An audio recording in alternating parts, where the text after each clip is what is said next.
next series can be done if my opponent's legs are crossed or uncrossed. It doesn't really matter.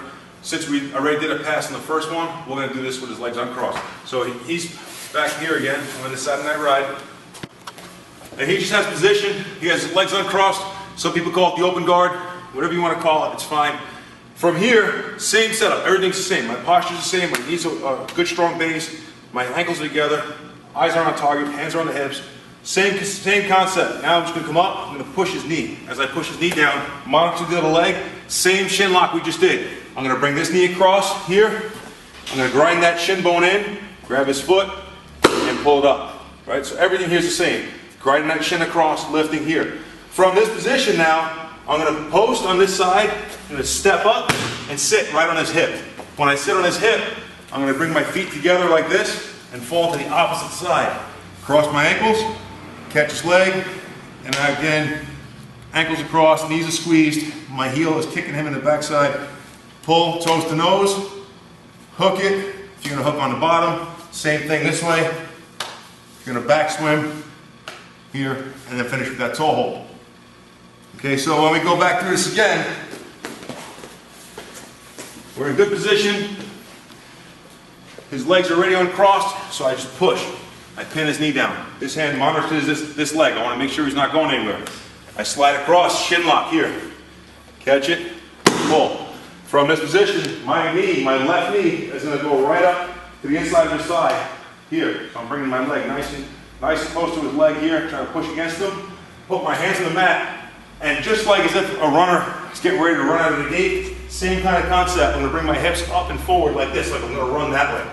As my hip comes forward, it's bringing my hip further up his thigh. I don't want to spin from here, I'm too far down his knee. So when I come forward this way, now I'm more to his hip, past his thigh up here. So I come forward and just back step here. Once I back step, I'm actually just sitting right on his hip. Click your heels together, fall to your side. Once you fall to your side, cross your feet, squeeze your knees, lay on your shoulder. We never want to finish knee bars from here. This is a bad position for a knee bar. I always want to be here. Now I have all my body in line, everything straight up. I have good leverage, toes to nose. First one, I can hook underneath or above, here or here, and then back swim under again like we did earlier, and then finish with that figure four toe hold. Again, bending his leg, doing that crunch forward, and getting this rotation here. This is the most important part. I don't want to just squeeze his foot or just twist one. I want to turn to the side and down as I pull this one back. This is really important on a toe hold here.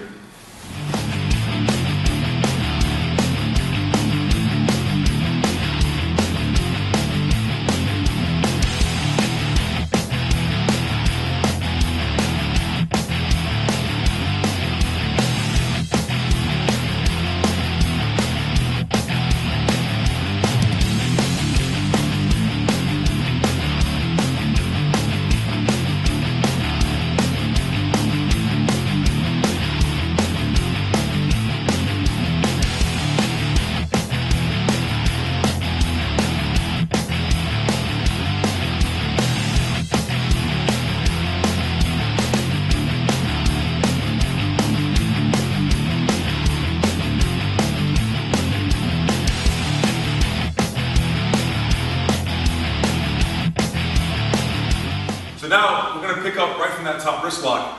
This time, when I go for my top wrist lock, Brandon's going to defend it, and we're going to counter his defense. All right, so he's on his back. I'm going to have him face this way this time.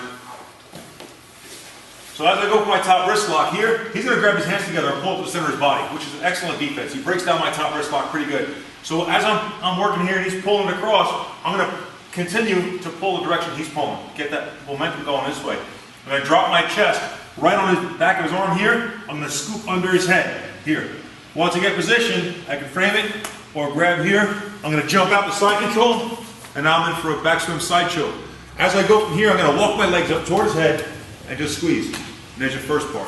From here, if I want to add this to a pin, I switch my hips, so now this knee comes up to his hip, scoop his leg, and now I have a pin with the submission. Okay? We can also transition from here to an outside and crank them this way. All right, so again, from our first position, I started here, I went for my top wrist lock. He defends and pulls to the center. I continue to pull it, I drop my chest.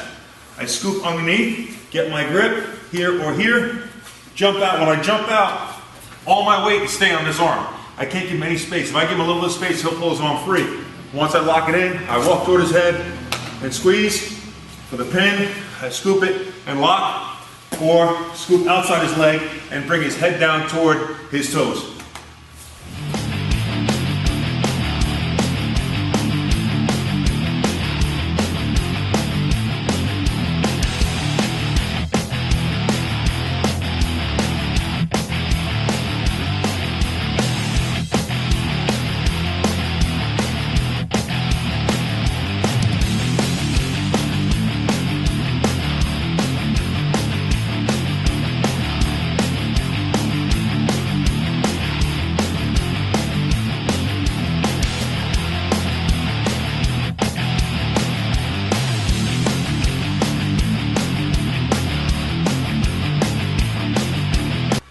Standing Indian deathlock is an old school catch wrestling move. It's a really cool one. I like it a lot. It's a lot of fun to mess with people with. And sometimes it locks in.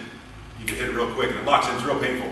Flexible guys won't feel the same effect as guys who are not quite as flexible. So you need to play with it a little bit when you start drilling it. But when you get it, it's a great move. So we're going to hit this one from head and arm again. And this time maybe Jack's trying to get my back. He's working his hooks over. And you see there's a lot of guys trying to catch it here, and he's setting me up for a sweep or to try and take my back or whatever he can get. So I'm going to control here. I need to break this grip. This is the most important. So I can shoulder lock him by just coming underneath here and cranking this. This is a little shoulder lock. I won't get too far into detail on that. It's just a little way to break the grip. Or I can just come inside here and dig my elbows. He's got his hands together. Dig my elbows in here. Just grind across his hands. Any way I can to break his grip. It's fine. All I need is his hands free. So once he's here, I grind across, dig my elbows in, control here. I'm going to post off his bicep, and on this hand here that's under his head. This hand's going to stay under his head until I move. My foot is going to stay right here as he's locked in. He's got his feet figure forward here. I'm going to keep this hooked right underneath here. He's going to turn my foot the direction I want to roll. I'm going to push off his bicep, push over here. As I stand, I'm going to spin. As I spin, rather, I'm going to stand. So I'm going to spin all the way around. As I spin, I come up and I stand here. I'm going to push his knees down, and here's my standing Indian deathlock. It's a great move. It's a pretty cool looking one. It's a lot of fun to mess with people, but it locks in tight when you get this right, because his legs are figure forward. My foot is hooking his foot here, and I'm just kind of kicking toward his butt. So this foot is actually going in toward him this way, and I'm pulling my calf back, which is locking him up here, and I'm going to push his knees down. And you see Jack taps immediately. It's a really painful lock, and it's just as tough to get out of than it is to get in. So he gets positioned here. He's got his leg over me. He's starting to figure forward. I need to step over his foot. This is really important. If I do this without this stepping over, I'm not going to catch this. So I step over his foot. Once I'm over his foot, I turn my foot slightly. I spin the direction that I want to go, the direction my toe's going. I'm going to spin that way. My hands come to the mat. His foot's going to hook right underneath here, and I kick toward his body. So this is all locking in. So his foot is caught under his kneecap here. His other foot is caught on top of my laces here. I stand up. Once I stand up, I just slide back and push his knees down. And that's your submission. So I'm going to go one more time through this. Sorry, Jack. So here, he lets us go a second. We'll start right from the beginning. So I'm in a good position, head and arm. He throws that leg over. Once that leg is over, I feel him working here. Now I'm already on the top of his leg, so I'm good. If I started out here, I'd have to adjust that. So it's something definitely in detail to keep in mind. If I go here, I'm just going to go half guard.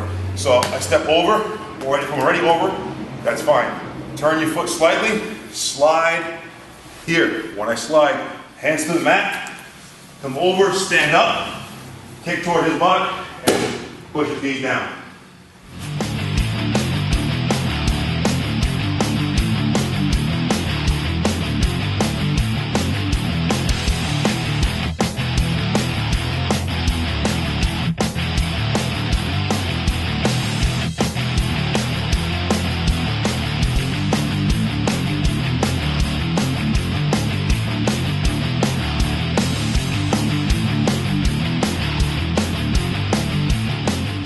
Now we're going to get into the famous Frank Gotch toe hold. So from here, again, he has a good position here. I'm going to step my back leg inside here. As I step in between, I'm going to block his knee and drive his ankle here. So I tap his knee, drive his ankle down. Once I drive him down, I'm going to take this hand that blocked the knee and go weave through his legs here. So in between his thighs here, block his shin. When this blocks his shin here, I'm sitting back on this leg here, almost like a ball and chain. Grab his foot here, I'm going to block and push his up and back this way. Here, that's your toe hold right there. So when we come back up, and again, I step through here. This hand comes under, I block his knee. This hand's going to drive almost like a heel hook. I'm pushing his foot down this way and blocking his knee. As I do it, this leg kicks back and sits on this ankle here. So I'm locking him up. I have this leg already locked up in good position. The hand that blocked the knee just slides right through, grabs onto his shin and his ankle right down here. Grab his foot, lift, and turn. So I'm getting a push-pull here, like this. So one more time, let's go back up.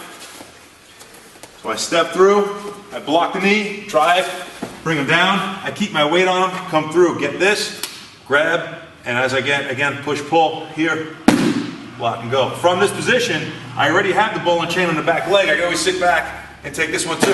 So over or under grip, which is a nice little addition to it. So if you get this one, maybe you're having trouble with it, or he's just not tapping from it, you can keep this leg and swing back this way and take this one. It's already locked in position. So you're going to mix your Frank Gotch toe hold with a ball and chain.